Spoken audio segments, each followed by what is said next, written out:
Yesus memberi penjelasan dari perkataan Yesus. Kalau orang yang mau menjadi muridnya, itu harus membenci apa yang dia kasihi.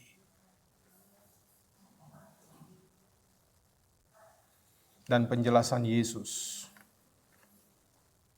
dibuktikan dengan apa yang dia jalani. Ketika Yesus dengan sadar memilih jalan salib, Yesus dengan sadar memilih jalan yang akan dia lalui walaupun ia harus menderita lahir dan batin. Yesus memilih jalan berdarah-darah bahkan mati di atas kayu salib untuk menyelamatkan saudara dan saya.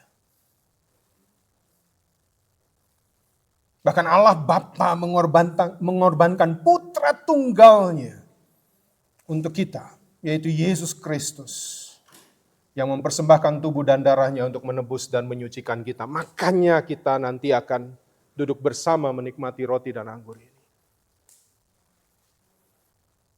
Dalam kita memakan, Yesus mau bilang begini, aku bahkan tidak mengasihi diriku sendiri melebihi dari aku mengasihi kamu. Sehingga aku memilih jalan salib untuk mati bagimu.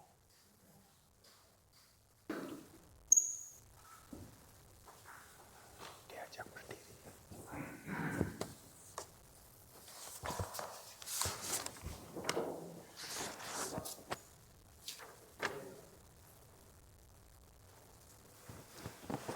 Jemaat Tuhan, marilah kita bangkit berdiri untuk menyambut firman Tuhan.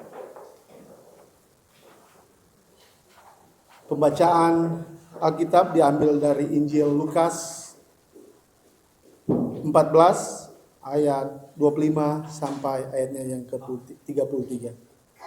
Lukas 14 ayat 25, pasal 25 sampai ayatnya yang ke-33 yang menyatakan, pada suatu kali banyak orang berduyun-duyun mengikuti Yesus dalam perjalanannya. Sambil berpaling ia berkata kepada mereka, jikalau seorang datang kepadaku dan ia tidak membenci bapaknya, ibunya, istrinya, anaknya, anak-anaknya, saudara-saudaranya laki-laki atau perempuan, bahkan nyawanya sendiri, ia tidak dapat menjadi muridku. Barang siapa tidak memikul salibnya dan mengikut aku, ia tidak dapat menjadi muridku. Sebab siapakah di antara kamu yang kalau mau mendirikan sebuah menara, tidak duduk dahulu membuat anggaran biayanya?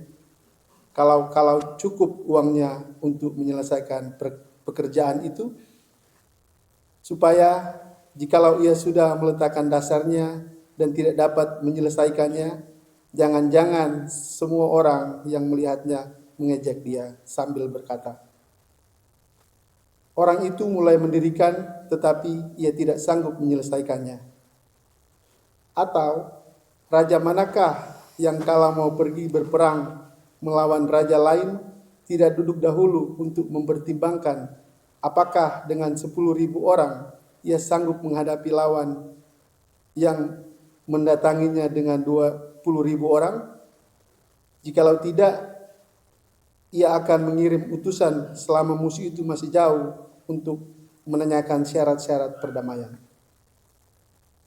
Demikian pula lah tiap-tiap orang di antara kamu yang tidak melepaskan dirinya dari segala miliknya tidak dapat menjadi muridku. Demikian pembacaan Alkitab. Berbahagialah orang-orang yang memegang peringatan-peringatannya, yang mencari dia dengan segenap hati, yang juga tidak melakukan kejahatan, tetapi yang berjalan menurut jalan-jalan yang ditunjukkannya. Haleluya. Haleluya. Haleluya.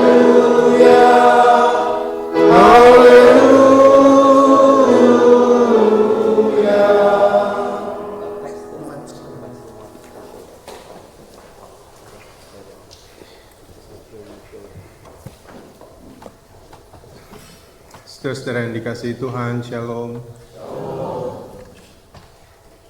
Pertama-tama saya harus menyampaikan puji syukur kepada Tuhan, karena begini Bapak Ibu, ketika saudara terkasih kita Yeli, beberapa 2 bulan lalu kurang lebih, harus pindah kerja ke Hong Kong, dan biasanya Yeli menolong kita untuk menjadi penerjemah bagi beberapa saudara yang kesulitan untuk menerima khotbah dalam bahasa Indonesia. Maka saya selalu berdoa, Tuhan, saya bersyukur Tuhan mengirim Yeli untuk dapat menolong kami. Dan ketika Yeli pergi, saya pun memohon Tuhan kalau bisa Tuhan kirim siapa yang bisa membantu beberapa jemaat agar mereka bisa memahami dan mengerti firman Tuhan. Dan puji Tuhan, kemarin ketika saya berjumpa dengan Pak Max dan Ibu Flo, ternyata Ibu Flo bisa membantu untuk menjadi translator bagi kita.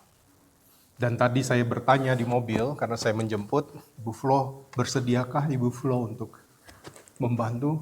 Dengan senang hati, Pak Pendeta. So, I want to tell to all of you, Renaldi, or someone who wants to understand my sermon, Ibu Flo is sitting right there. And if you want to understand what I will say in my sermon, please, you can join with her and she will help you.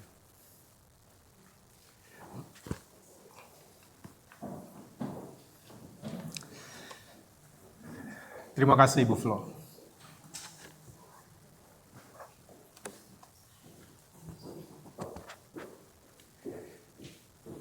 Oke, itu yang pertama. Yang kedua, saya harus minta izin dulu. Mohon izin Pak Jenderal. Pak Sinaga, saya mau mengutip sedikit sambutan Bapak pada saat Bapak diperkenalkan di KBRI beberapa waktu lalu. Karena beberapa dari kita, termasuk saya itu mendapat undangan untuk menghadiri acara perpisahan dengan DCM, tetapi juga ada perkenalan dengan Pak Sinaga dan keluarga. Nah, Pak Sinaga memberikan sebuah pernyataan, sambutan yang mengejutkan di awal. Pak Sinaga berdiri bersama dengan istri, Ibu Cynthia, dan juga anak terkasih Jessica. Pernyataannya adalah setelah Pak Sinaga memperkenalkan diri, lalu bilang, saya di keluarga punya 2 istri. Betul ya Pak? Betul ya? Ya. Ini Bapak Ibu bisa konfirmasi. Punya 2 istri dan 3 anak perempuan. Semua kaget. 2 istri. Ya. Bagusnya Pak Sinaga nggak berhenti pernyataannya di situ. Ada penjelasan berikutnya bahwa istri pertama kami, kalau kami tugas sebagai tentara atau polisi, adalah senjata. Oh, akhirnya mengerti. Dan dia bilang, jadi istri pertama saya senjata, Ibu Cynthia baru purba, ini istri kedua. Saya melihat Ibu Cynthia gimana? Senyum aja. Karena Ibu mengerti dan memahami tentang konteks itu. Dan akhirnya semua yang mendengar sambutan Pak Sinaga memahami, oh tentang apa yang disampaikannya. Karena ada penjelasannya.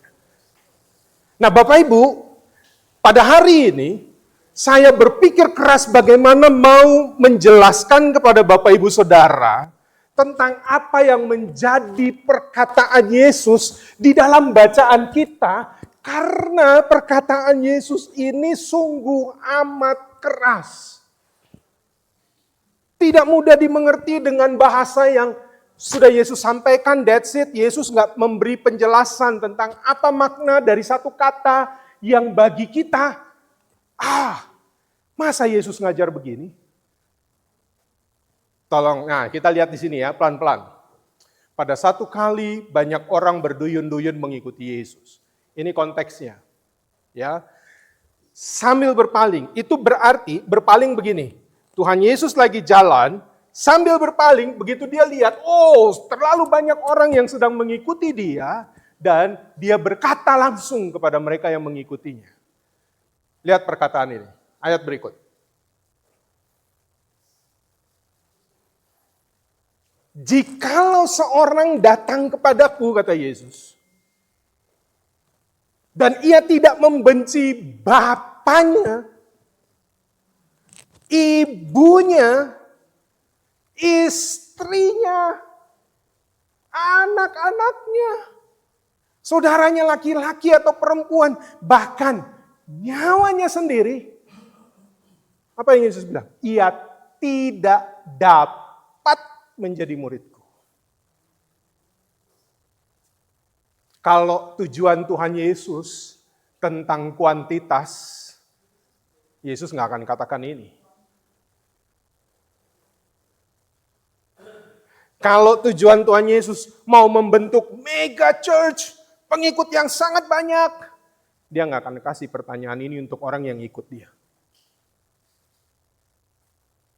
Karena ada 3 audiens, pengikut Yesus itu ada 3 kelompok besar. 1, benar-benar murid yang sudah menjadi muridnya. Yesus berbicara kepada mereka juga. Yang kedua, orang-orang yang mengikuti Yesus karena sudah melihat Yesus melakukan mujizat. Mereka ikut Yesus karena mereka mau sesuatu dari Yesus. Dan yang ketiga, yang ikut Yesus adalah orang Farisi, ahli Taurat, yang selalu mau mencari kesalahan Yesus. 3 kelompok ini, kepada mereka Yesus berbicara. Nah Bapak Ibu, bayangkan. Kalau Tuhan Yesus datang sama diaken Reksi. Diaken Reksi, jikalau kamu tidak membenci istrimu, kamu tidak dapat menjadi muridku. Ikut nggak? Loh, itu pernyataan Yesus. Ya enggak? Kita baca jelas. Atau saya ke istri saya. Ini tadi baru cerita di mobil kepada Pak Max sama Ibu Flo. Saya sayang banget. Tahu nggak sama siapa? Bukan sama saya. Sayang banget sama bapak saya. Saya tanya, kalau Tuhan Yesus datang ngomong sama Priscilia Saulina Boru Panjaitan. Jikalau kamu datang kepadaku, kata Tuhan Yesus, dan kamu tidak membenci Bapamu, kamu tidak dapat menjadi muridku.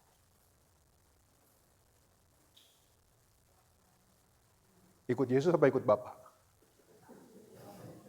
Dia bilang, dia jujur, dia bilang ikut Bapa. Saking sayangnya. Saya nggak mau bilang saya, takut GR saya. Jadi bapaknya. Lebih ekstrim. Sekarang saya tanya, Pak Arge lah, Pak Arge Su. Tuhan Yesus datang kepada Pak Arge dan Ibu Natalia. Dan bilang, jikalau kalian datang kepadaku, dan kalian tidak membenci anakmu satu-satunya yang perempuan, yang bernama Elis, kamu tidak dapat menjadi muridku. Bisa terima? Saya mau mengajak kita berpikir dengan sangat mendalam tentang perkataan Yesus, karena di sini ada sebuah kontradiksi dari apa yang Yesus ajarkan. Mengapa di satu sisi Yesus berbicara, tadi kita baca, Yesus berbicara tentang kasih, doktrin kasih di dalam pengajarannya, tetapi di sini seolah-olah kita menerima dengan mata telanjang secara letter loh, kok Yesus suruh membenci?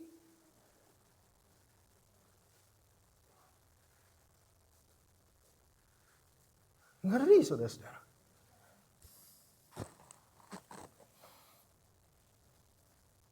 Dalam hal ini, saya mau sampaikan, Yesus sedang dengan tegas menyatakan, Yesus sedang menekankan, mengikut aku bagiku bukan soal banyaknya orang, bukan soal kuantitas, tapi tentang kualitas iman bagi setiap orang yang mau menjadi muridnya.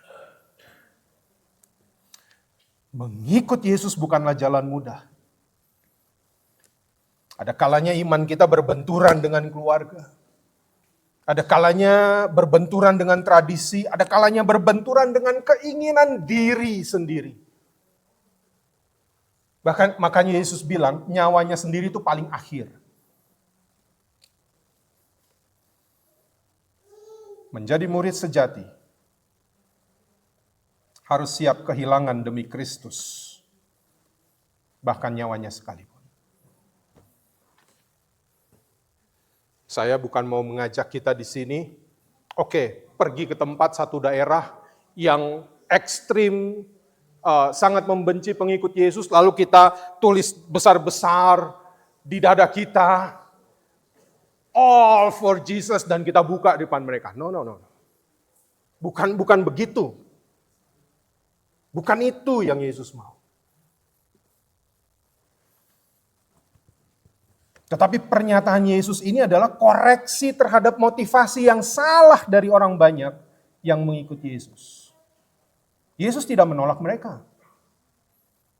Tetapi dia dengan tegas dan jujur menjelaskan apa artinya menjadi murid yang sejati. Dengar baik ini. Bahwa Yesus menuntut sebuah keputusan yang disadari seutuhnya, bukan didasari emosi sesaat, karena baru dapat berkat atau apapun itu, atau antusiasme yang dangkal. Orang banyak mengikut Yesus, ini yang bakal melepaskan kami dari Romawi. Bukan. Ayat keras ini adalah ajakan bagi kita untuk menghitung harga, membuat keputusan yang sadar, dan memberikan komitmen yang total kepada Yesus. Melebihi segala ikatan dan kenyamanan duniawi. Nah, saya sekarang kembali ke dasarnya lagi. Lalu apa makna kata membenci yang Yesus maksudkan? Apakah benar Yesus mengajar kita untuk membenci?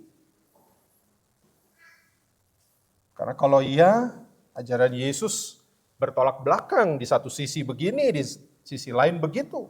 Satu sisi mengasihi, di sisi lain kenapa harus membenci? Dan yang harus dibenci adalah orang-orang yang paling dekat. Bahkan Bapak Ibu, nanti saya bisa minta tolong Pak Pendeta Petrus atau Ibu Paula bisa cek. Saya membaca sebuah artikel bahwa dalam Alkitab berbahasa Tionghoa, para penerjemah menyingkirkan kata membenci ini dan menerjemahkannya dengan kata kurang mengasihi. Katanya begitu. Tetapi ada catatan kakinya di bawah. Para penerjemah itu bilang, kata aslinya adalah membenci. Bapak Ibu ngerti ya maksud saya? Bahwa mereka mencoba untuk jangan sampai orang salah kaprah tentang hal ini. Gitu. Segitu ekstrimnya bahasa yang Yesus pakai.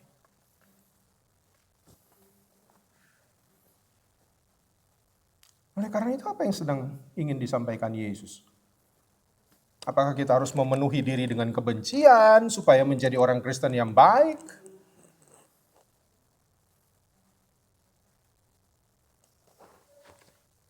Ini yang Yesus mengajar.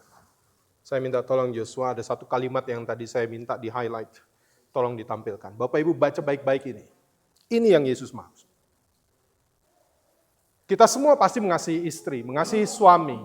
Kita semua pasti mengasihi anak-anak. Kita semua pasti mengasihi saudara. Kita semua mengasihi orang tua kita. Tapi ini yang Yesus mau ajar. Apa yang Yesus mau bilang? Tidak sulit mengasihi apa yang kita cintai. Tetapi akan sangat sulit membenci apa yang kita cintai. Wow, perkataan ini sangat dalam maknanya. Biarkan ini terus terpampang supaya sekali-sekali Bapak Ibu bisa baca ini. Apa artinya ini? Bayangkan jika saya meminta sesuatu dari saudara dan hal yang saya minta itu adalah sesuatu yang sangat saudara cintai. Dengan kata lain saya mau bilang begini. Jika kita mempersembahkan sesuatu yang memang kita benci, itu berarti kita tidak mempersembahkan apa-apa. Karena kita nggak suka.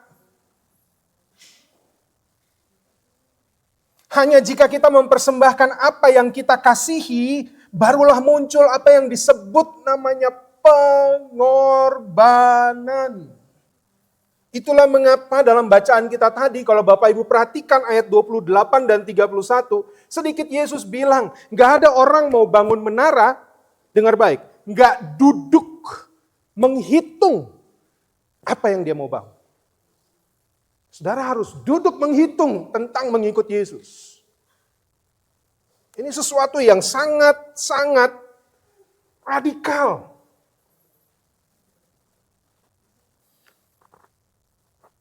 Jika saudara mempersembahkan apa yang saudara benci, nggak ada pengorbanan yang terjadi di situ.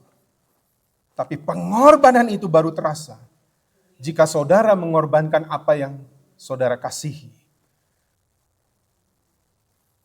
Dan Yesus mendefinisikan itu dengan bahasa bapamu, ibumu, saudara-saudaramu, anak-anakmu, atau bahkan dirimu sendiri. Karena semakin besar kasih kita terhadap sesuatu, semakin sulit bagi kita untuk merelakannya.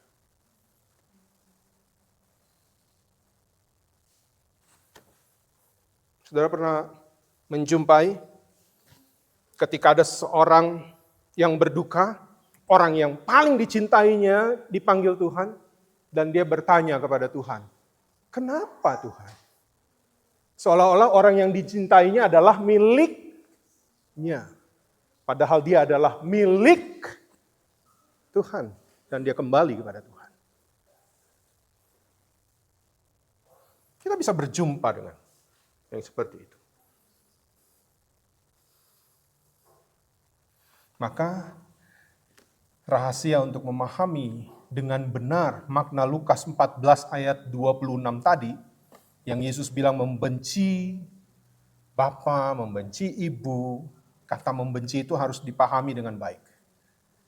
Rahasianya adalah dengan memahami dalam kitab Kejadian, pasal 22, ayat 10, saya nggak usah ngajak kita buka, tapi Bapak Ibu tahu kisah ini adalah kisah tentang Abraham dan Ishak. Di situ terlihat contoh klasik dari iman, sola fide. Kita diselamatkan oleh karena iman. Dan di bagian yang sedang kita pelajari ini, Yesus mau berkata begini, tanpa iman engkau tidak dapat menjadi muridku. Dan iman dalam kitab Kejadian, iman Abraham diwujudkan dengan mempersembahkan apa yang paling dia kasihi kepada Allah yang sudah dia tunggu sedemikian lama, yaitu anaknya yang bernama Ishak.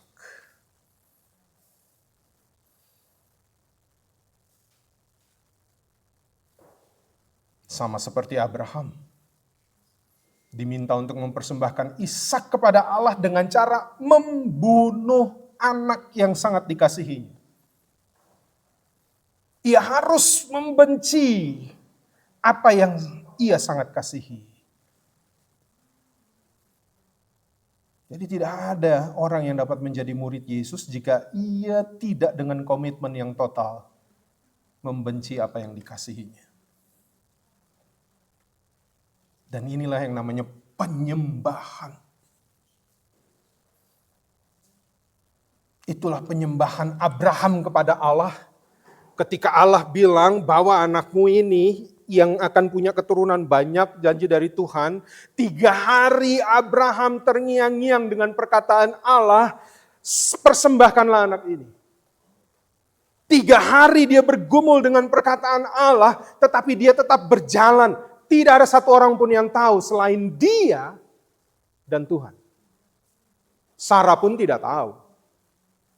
Para hamba-hambanya yang ikut pun tidak tahu, disuruh turun, tunggu, dan dia naik dengan Ishak ke atas di Bukit Moria.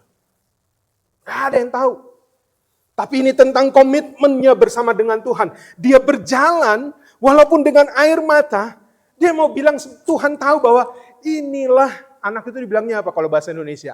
Jantung hati. Inilah jantung hati saya Tuhan. Dan engkau minta. Tapi dia bawa, dia siapkan kayunya, dia siapkan semuanya. Wow, tapi dia berjalan sambil menangis. Tapi dia lakukan apa yang Tuhan minta untuk dia lakukan. Gak masuk akal. Tapi inilah komitmen secara personal antara dirinya dengan Allah. Maka saya mau bilang begini. Ingatlah ini Bapak Ibu. Penyembahanmu kepada Tuhan bukan hanya terjadi saat engkau berdoa sampai menangis. Penyembahanmu kepada Tuhan bukan saja pada saat engkau menyanyi bersama di hari Minggu ini dengan suara yang merdu untuk memuji Tuhan. Tapi penyembahanmu yang sejati adalah memberi kepada Tuhan berdasarkan pengorbanan terhadap sesuatu yang sangat berharga. Penyembahanmu itu adalah sebuah penyerahan diri, pengorbanan, menyangkal diri. Penyembahan dirimu kepada Tuhan adalah pada saat engkau tergoda sangat ingin memuaskan keinginan dagingmu. Tetapi engkau mampu menyangkal diri. Padahal engkau sangat ingin melakukannya, tapi engkau mampu untuk menolak keinginan dagingmu. Itulah penyembahan. Apa yang paling kamu suka untuk kamu nikmati. Tapi kamu berhasil untuk tidak menempatkannya menjadi yang utama dalam hidupmu. Itu penyembahan. Pada saat engkau disakiti, dan engkau ingin membalas kejahatan orang itu dengan kejahatan, tetapi engkau berhasil menolak untuk melakukannya, itulah penyembahanmu kepada Tuhan. Jadi kalau Bapak Ibu mendengar, Yesus bilang, kalau kau mau ikut aku, pikulah salibmu, sangkalah dirimu setiap hari.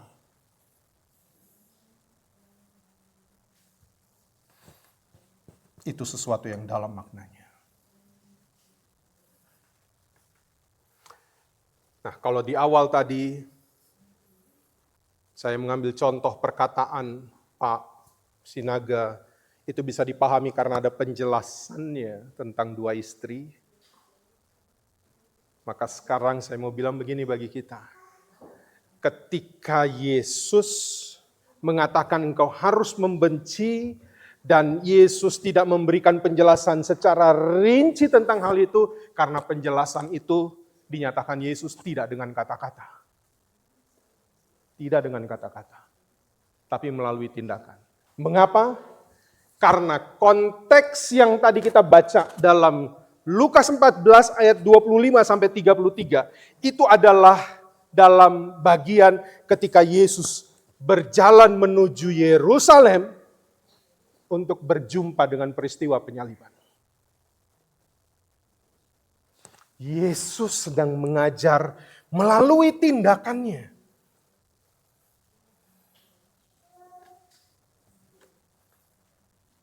Yesus memberi penjelasan dari perkataan Yesus. Kalau orang yang mau menjadi muridnya,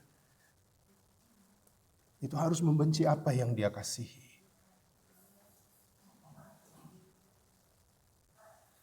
Dan penjelasan Yesus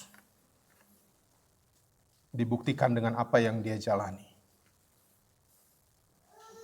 Ketika Yesus dengan sadar memilih jalan salib, Yesus dengan sadar memilih jalan yang akan dia lalui walaupun ia harus menderita lahir dan batin. Yesus memilih jalan berdarah-darah, bahkan mati di atas kayu salib untuk menyelamatkan saudara dan saya. Bahkan Allah Bapa mengorbankan putra tunggalnya untuk kita, yaitu Yesus Kristus, yang mempersembahkan tubuh dan darahnya untuk menebus dan menyucikan kita. Makanya kita nanti akan duduk bersama menikmati roti dan anggur ini. Dalam kita memakan, Yesus mau bilang begini, aku bahkan tidak mengasihi diriku sendiri melebihi dari aku mengasihi kamu. Sehingga aku memilih jalan salib untuk mati bagimu. Bayangin.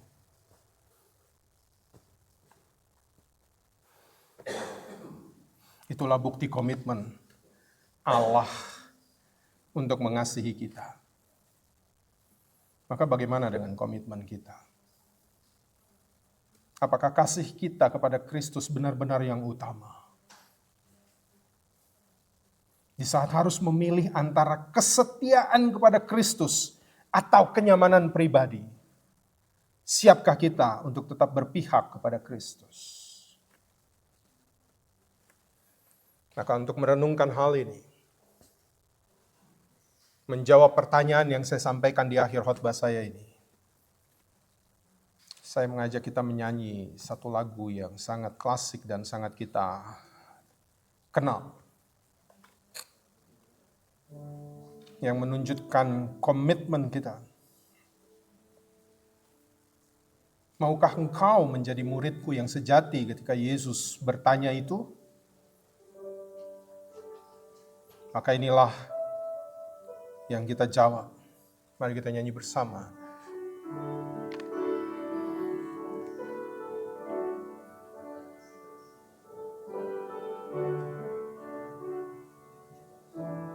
I have decided to follow Jesus, no turning back. I have decided to follow Jesus. I have decided to follow Jesus. I have decided to follow Jesus. No turning back, no turning. The world behind me, the cross before me. The world behind me, the cross before me. The world behind me, the cross before me. The world behind me, the cross before me. No turning back, no turning back. Saya sangat berharap bahwa apa yang kita nyanyikan sebagai penyataan iman kita nyatakan itu dalam komitmen kita dalam mengikuti. Dan marilah kita menyembah Tuhan yang sudah mau berkorban untuk kita. Nyatakanlah penyembahanmu bukan hanya ketika engkau berada di ruangan ini, tapi nyatakanlah penyembahanmu kepada Tuhan ketika engkau mau menjadi murid sejati, mau mengorbankan apapun yang paling kau kasihi, apapun yang paling kau senangi, apapun yang paling kau cintai dalam hidup. Itulah mengapa hukum kasih bilang, kalau engkau mampu mengasihi Tuhan Allahmu dengan segenap hati, segenap jiwa, segenap kekuatanmu, maka engkau akan mampu untuk mengasihi sesamamu manusia seperti dirimu.